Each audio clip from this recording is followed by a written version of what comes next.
This one's called The Worst Thing a Friend Can Say by Emblis. And thanks to FiMfiction for linking this to me a while back, actually. Dear Princess Celestia, what is the worst thing your friend can say to you? Egghead? Leave me alone? I hope I never see you again. Nah. Those are only words, trifle things without meaning. Carrying no weight, they're all forgiven and forgotten within a week. I know what it is. The worst thing a friend can say to you. I heard it from my #1 assistant. Spike wasn't very old. I still considered him a baby dragon, even if he, took care of me as much as I took care of him. We had some wonderful years together. Back then, we thought we'd be happily together for many years to come. We took our happiness and each other for granted, enjoying ourselves in ways we probably shouldn't have. And then, the cruel world came crashing down. My little baby dragon, he had cancer. It was just a week since we had celebrated his birthday. And without even having grown up, he was going to die. How could this be allowed? Why could I not protect him? Why hadn't I noticed it earlier? But it was too late. Why hadn't I noticed the unusual tiredness, the subtle change of color in his scales? I was heartbroken when the news came. Spike asked me, why was I crying? What was I supposed to say? How do you tell a lifelong friend that he's going to die?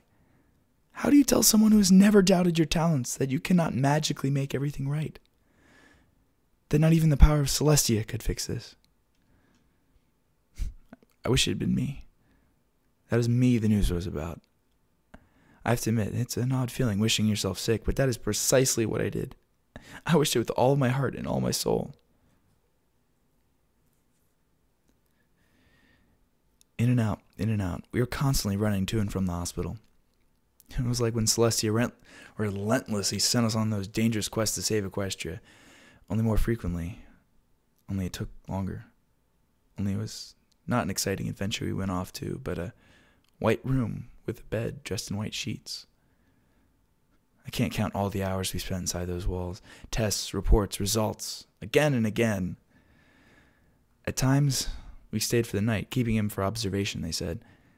Had to make sure he did not eat anything, make sure he had drip.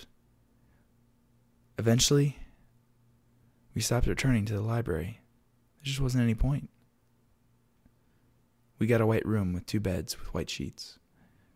He laid in one, and me in the other, though I don't think I ever actually slept in it. I spent most of my time sitting beside him, talking and comforting. I read for him, mostly old stories, the ones about the old pony sisters, Adventures of Star Swirl, and even a Daring Do novel. I told him stories from my foalhood, all the games I played with my brother in Cadence, and how I first got interested in magic at the Summer Sun celebration. I only left him when I had to get more coffee, so I wouldn't fall asleep, so I would be able to stand vigil over him just a little while longer, so that I would be able to spend as much time as possible with him. Everyone I knew came to check on him every day. Applejack always brought a big red apple with her, polished and very juicy. Fluttershy made sure to keep the flowers next to his bed fresh. She picked a different kind of bouquet every day, the new ones somehow always looking prettier than the last. Pinkie Pie? Completely refurnished the room. Colorful paintings covered the previously empty walls. The floor was mostly hidden under a soft and fluffy rug, and neither Nurse Redheart nor I figured out how she managed to get Spike's personal bookcase from the library into the room. But hey, Pinkie Pie did it. Rainbow Dash. She never stayed for long, and she never brought anything. Soon after arriving, she would claim she had work to do and leave in a hurry, not wanting anyone to see her tears. The view outside Spike's window was never cloudy. Every day the sun shone brightly into the room, and every night, all the constellations could be easily spotted from the window. Even the days the rest of Ponyville suffered dark clouds and heavy rain. Aside from me, it was Rarity who spent most time with Spike. Whenever she came to visit, Spike's mood would improve. The big plate of rare gems was always appreciated, but The expensive treats were never the highlight of her visit. At first, the gems were quickly devoured, but with each passing day, he needed more and more time to empty the plate.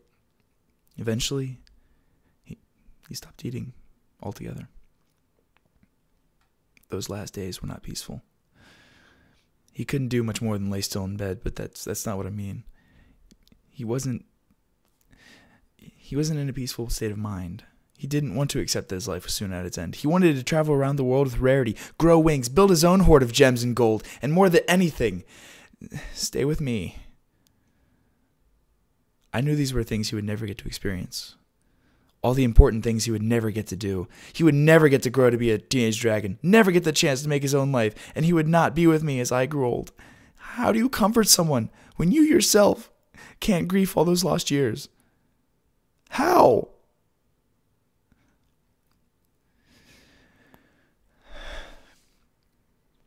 Then the day arrived. The last one. It was as if he already knew it, that tomorrow he would not be with me anymore. I sat next to him the whole day, gently stroking him across the back, nuzzling his nose, speaking softly to him. He didn't say much. He didn't have the strength, but he smiled and nodded often. He loved it when I told him of the time he was newly hatched and all the trouble he got me into, of all the happy moments we spent together. But then he interrupted me. I fell quiet when he squeezed my hoof in his claw. "Twilight," he whispered, so quiet I almost didn't hear him. "I love you, Twilight. I love you so much. Please don't leave me." I squeezed his claw back with my hoof as hard as I could. "I love you, Twilight," he said again. "Please don't let me die." Spike slowly closed his eyes as his head rolled to the side, and the claw on my hoof slowly turned limp.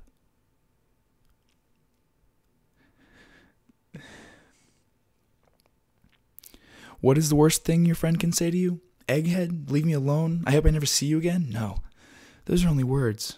Trifle things without meaning, carrying no weight. They are all forgiven and forgotten within a week. I know what it is. The worst thing a friend can say to you.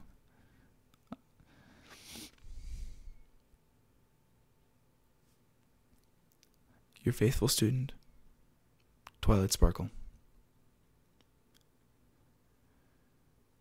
Oh, wow, that was a good one. Oh, man. Damn. Whew. Thank you, Prince Ixion. That was really good. Thank you so much for linking me. And sorry for taking so long to read that. Holy Moses.